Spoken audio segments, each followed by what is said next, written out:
So let me introduce our next two speakers up onto the stage, who are two of the global relationship managers at MarkMonitor, Prudence and Claire. And these guys focus on really managing portfolios, devising domain strategy, building industry relationships, and they're going to share with you really how to navigate that ecosystem and get the best out of it. So come up on stage, guys, and please join me in welcoming them.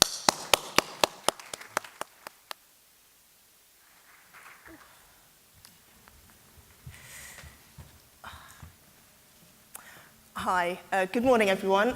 My name is Prudence Malinky. I'm a Global Relationship Manager at MarkMonitor. And I'm Claire Miller, also Global Relationship Manager at MarkMonitor. So some of you may be familiar with the GRM team, but for those of you that aren't, and it may be quite a few of you today, today's purpose is to introduce who we are and what we do here at MarkMonitor. So we're just going to run through who we are as a team, relationship building and escalations, collaboration with law enforcement, our work with memberships and associations, before giving you a quick update on any high-level policy, and then handing it back to you guys for a Q&A. So we do have a Q&A session at the end, but for those of you that are a little bit shy, please feel free to find us in any of the breaks to ask us any questions. And also as well, we have an email address that you're more than welcome to send any suggestions to. It's imaginatively titled grm@markmonitor.com. So feel free to email in if you have any suggestions. So let's kick off with our mission statement. What is the purpose of GRM?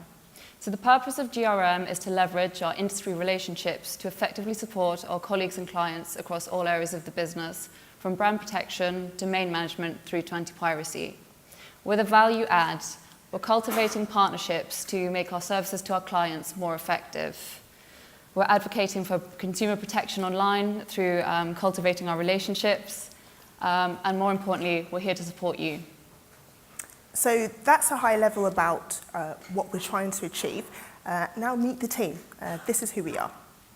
So we're a global team with a global reach. And for those of you that are familiar with the domain name sector, you'll recognize our VP of Global Policy, that's Staten Hammett. He's an active member in the ICANN community for those of you that participate. And also as well, he kind of spearheads our team. So the thing about our team, the GRM team, is that we all have different niches and different specialisms. So I'm just going to introduce every member and define a little bit more about what makes them unique. So we have Nancy Merritt. She's based in our Boise office. And Nancy basically is one of the founding members of the GRM team. And Nancy's specialism and area of expertise is that of marketplaces. Some of our most important and influential relationships with marketplace platforms, Nancy helped create, helped maintain, and she kind of helped set that bar of what we can achieve with the relationships. Moving on next, but by no means least, is Claire Miller. Now, Claire is not going to toot her own horn, so I'm going to do it a little bit for her. So Claire has over 8 years' experience with anti-piracy, and she brings that experience to our team, really helping us to develop new relationships. One of the things that's really excellent about Claire is her area of expertise as well is lobbying. She has governmental experience with regards to lobbying, and she brings that to our team as well. So the next face you might recognize, that's me. So my area of specialism is that of domain names. I work with CCTLDs and have over 10 years worth of experience in the sector. The type of work that I'm involved in is working with registries specifically for accreditations, renewing accreditations as well, but also policy level work as well. My American counterpart is Sherry. So if I work on CCTLDs in the CCTLD landscape, Sherry works on GTLDs. So she manages some of the relationships with some of the biggest GTLD registries, such as VeriSign and CentralNIC, as just examples. And one of the things that you may not know, Sherry was instrumental in the launches of the new GTLDs. Every single one that MarkMonitor participated in, she was single-handedly involved in. So she has an ability to use those relationships to leverage really good pricing with regards to premium domains. We then have Heidi. Heidi's actually based in China, and she actually has a wealth of experience with regards to Chinese registrars, and she's instrumental with our growth and development into the Chinese marketplace. And last, but by no means least, we have Brian King. We stole him from CSC. I'm actually joking, we didn't actually steal him, he came voluntarily, everything's fine. But Brian is well known again on the ICANN circuit, and he's our director of policy. And again, he works on ICANN with regards to EPDP, and we'll be talking a little bit more about that later. But essentially, that's our GRM team. So what does the GRM team do? So these are the key areas that we're working in and the services that we're offering. So up at the top there, we've got escalations. So this is developing senior level contacts at platforms so that they can reach out to them and ensure a quick turnaround on any urgent client queries. We do outreach and vetting. So this is scoping out new platforms for collaboration, seeing where we can implement processes and work cooperatively. We do client partner introductions. So this is getting you guys to meet the partners direct, opening that conversation and enabling you to have a dialogue.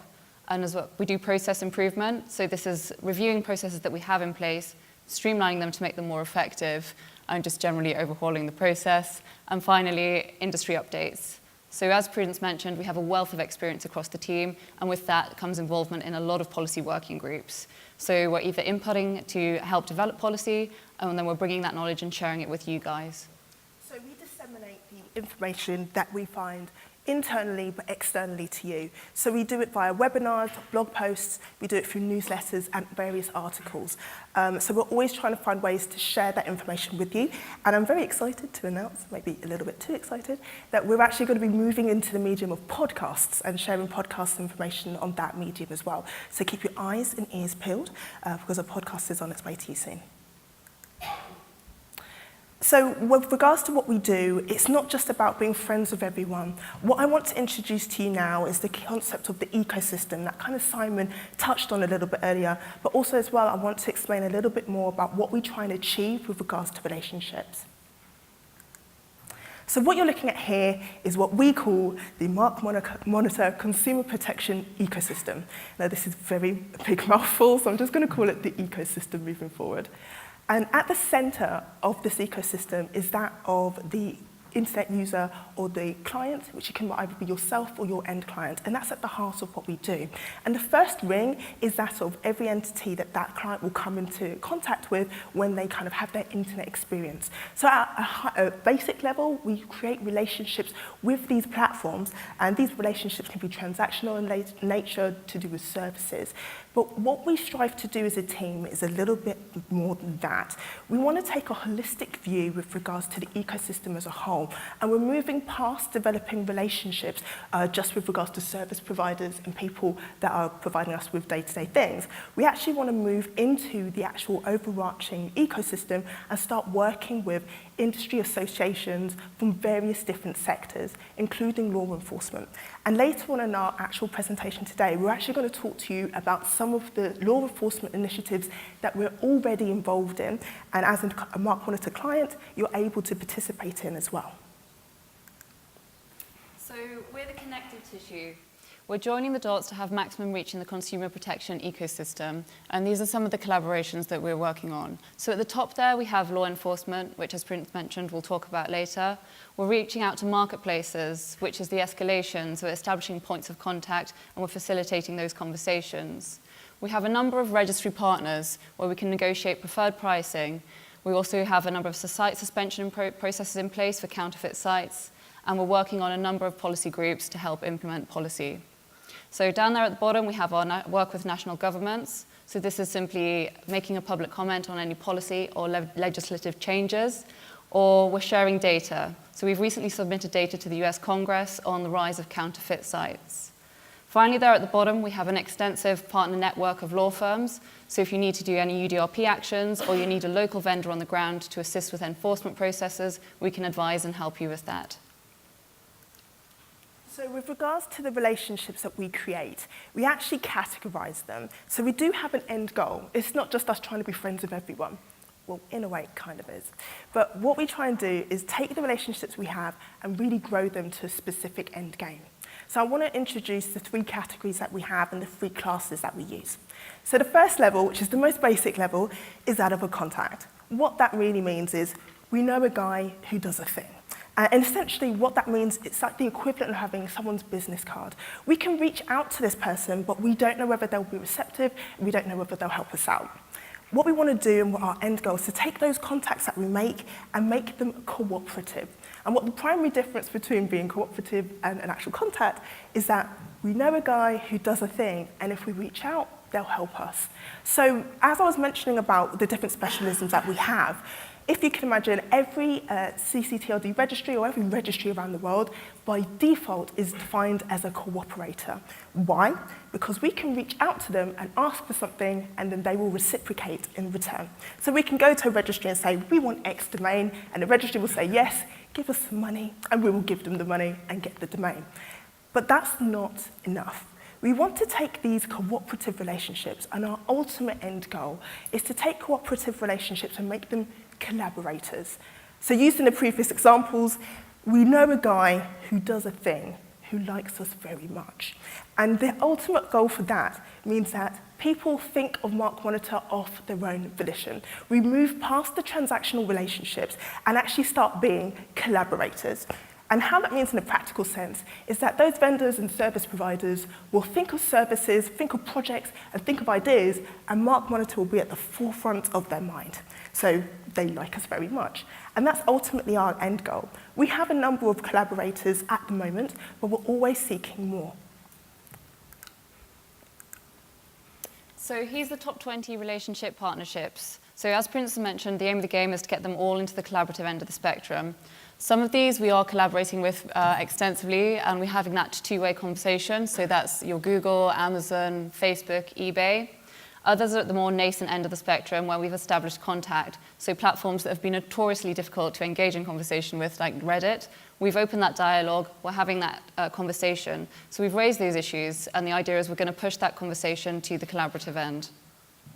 And also, we're always seeking further and new partnerships. So whenever there's any platform that you feel that we should be engaging with more, or that you feel that you could get a benefit from us working and aligning ourselves closer with, make those suggestions, contact us and reach out. We're always looking for new ideas, and you guys are at the center of what we do. So interact with us and let us know what you think. So we've touched on a little bit about the fact that we want to work in the ecosystem and we want to step outside of transactional relationships. One of the things that we're striving to do is work closely with law enforcement, and we've managed to successfully engage and participate in a number of initiatives, and we're going to talk about some of those with you now.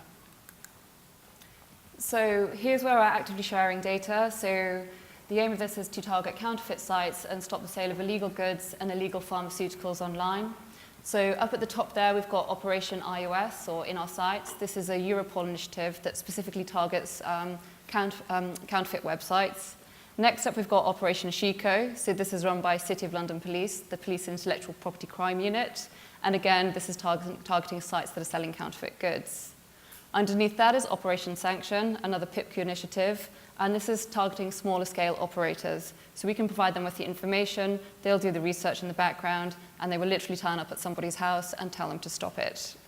And then finally, we have Operation Creative, which is specifically targeting copyright infringing websites. We've got Steve Solway from PIPQ later on today, so he'll give you an update on that. So in addition to the work that we do with PIPQ and with Europol, we also work with Interpol. Operation Pangea is one of the operations that's specifically targeting the sale of counterfeit pharmaceutical goods online. So this is an operation that's specifically trying to make sure that online experiences are safer with regards to the provision of pharmaceutical and medicines and drug provisions. And in addition to Pangea, I'm really excited to announce we have a brand new Europol initiative. So Operation Aphrodite is a new initiative that's literally on its second cycle, so it's no more than 2.5 years old or so. But Operation Aphrodite is a specific operation that's to do with the sale of counterfeit goods with regards to social media. So this is to do with WhatsApp and Facebook, but also your traditional websites as well. And again, we're working with this in conjunction to Europol, and again, we're really excited to be able to offer this service to our clients. And the last but by no means least is that of NCBay. So in addition to working with law enforcement, we're also able to reach out and work with other entities. And this one is an example. So the Spanish Cybercrime Institute, which is known as NCBay, has a very specific project that's happening at the moment with regards to disruption of .es domain names that are selling counterfeit goods or .es domain names that have false whois information. Using our existing relationships with Zero, we have an actual ability to participate in that latest project to do with the cleaning up of their WHOIS data and also the provision of removing counterfeit goods online. So this is another service, another operation that we're able to offer our clients. And again, it's just another illustration of how we use these relationships that we're developing to offer additional services that all of our clients are available to use and to work with. So the team are members of a number of memberships and associations where we're inputting on policy development and just generally advocating for the consumer protection ecosystem. But we're always looking out for new memberships to join, so if there's any that you can recommend, please do let us know and we can check those out.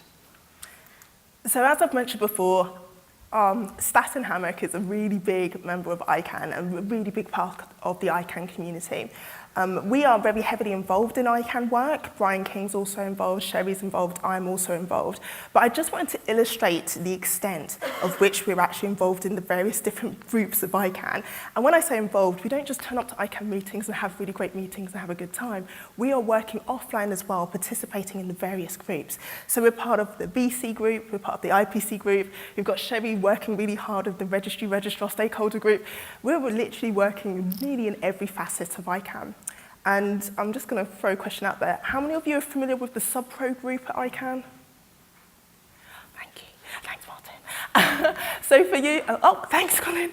2 people. Okay, so if I said subsequent procedures, does that make it any easier? No? Okay, so we're involved in the subsequent procedures group as well. So that is the fancy name, or the sub-pro cool name, for the next round of new GTLDs. So we already have members of our team that are working with ICANN to make sure that we're finding out the most that we can about what's happening with regards to the next round, which will be happening. When is it happening?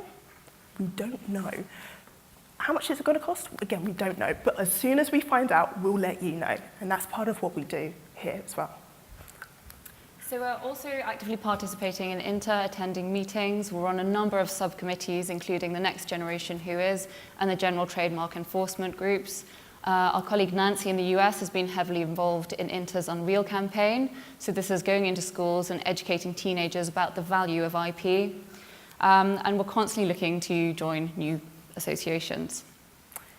So I've mentioned before that several members of our team work with regards to registries, with regards to policy groups. And some examples here of the policy groups that we've been able to participate in is we are currently a part of the URID Registrar Advisory Council. We're also very recently and very excitedly joined the Irish Registry Policy Advisory Committee as well. And we've also joined the .be registrar group. So we actually are working at registry level with regards to making policy changes to make sure that your voices are heard and that we're advocating on your behalf with regards to registries. So continuing our outreach, we have also just submitted an application to join the Audiovisual Anti-Piracy Alliance, whose focus is disrupting the anti-piracy ecosystem. We've recently joined the Anti-Phishing Working Group and also the Cybersecurity Tech Accord. So the Cybersecurity Tech Accord has the very ambitious goal of making the whole of cyberspace a safer environment. And we're really excited to be involved in something that has such an ambitious goal. So we're always looking for new and exciting associations to be a part of. And this is also where you guys come in.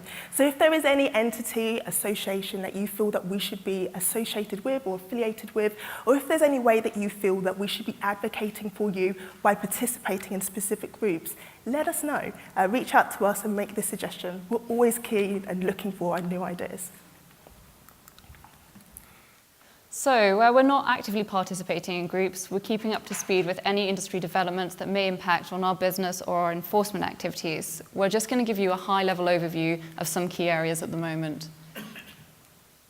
Okay, so with regards to GDPR, for those of you that attended last year, Staten did a really good overview with regards to where we are with GDPR and what is on the horizon coming forward. What I will suggest is, as Claire's mentioned, we're having a really high-level overview today. So if for anyone that wants any granular information, especially about the EPDP, we have a really great webinar recording that was hosted by Staten and Ryan that will give you that granular information to do with EPDP and ICANN developments affecting your business. So you can always watch the recording and get that information that you need. But on a high level, I just want to talk about where we are with EPDP.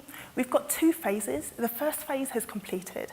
The first phase of the EPDP, which is to do with the WHOIS and its layout now, basically looked at the different components of the WHOIS database as a whole, and then also looked to where it needs to be changed and what the iteration needs to be as it is now. So this phase is now completed. However, we're looking to 2020 to be making the final changes. So it's already been agreed what the WHOIS needs to look like, but we're needing to provide additional time to allow registrars to make back-end technical changes to implement the requested changes to the WHOIS. And the layout of the WHOIS is going to be a little bit different to what we're used to. But again, the phase 1 of the EPDP WHOIS update process is completed. We're now looking at phase 2, and phase 2 is to do with access models. The group, this is due to start next week, and basically phase 2 is going to be looking at creating a unified access model that is for everyone to be able to request WHOIS information from a centralized area, and how to actually make the requests and things of that nature. Now, obviously it hasn't started yet, but as soon as there are any relevant developments to do with phase 2, we'll be pushing out information as we've mentioned before, be it via webinars, blog posts, and things of that nature, maybe a podcast, and we'll be letting you know as soon as we know.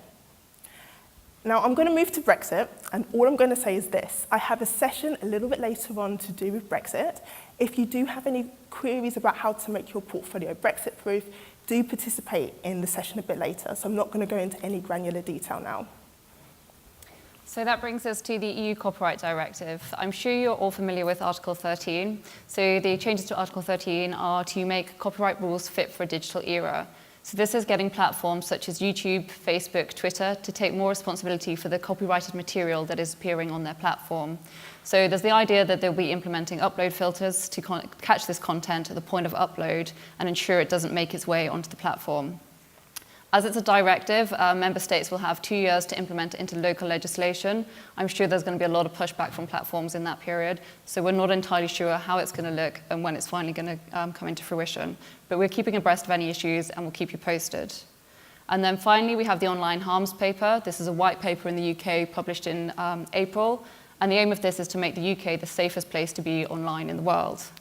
So rather than platforms self-regulating, the idea is to appoint a regulator who will place sanctions and penalties on platforms who are putting users at risk. So the term online harms, I think a lot of press is focused around terrorism and child sexual exploitation. However, it's much broader in scope. So we know that it's going to cover hate speech, promotion of self-harm, but also the sale of illegal goods. So some of those penalties and sanctions will be listed in a code of practice, and what that might look like is fines for those websites, ISP blocking for non-compliant sites, and also just general business disruption. Again, because it's only a white paper, it still needs to be written into legislation and then implemented, so it's likely to be another 2-3 years before this actually comes to fruition. That's all from me. And essentially, with regards to any updates relating to these specific topics and much, much more, we'll be pushing out information. It's part of what we do. So keep your eyes peeled for webinars, podcasts, and various different types of blog posts and articles that we push out to you. And again, what we do is driven by you. So if there are any law enforcement initiatives, any associations, any memberships that you want us to be participating on, do let us know. We're able to facilitate this for you.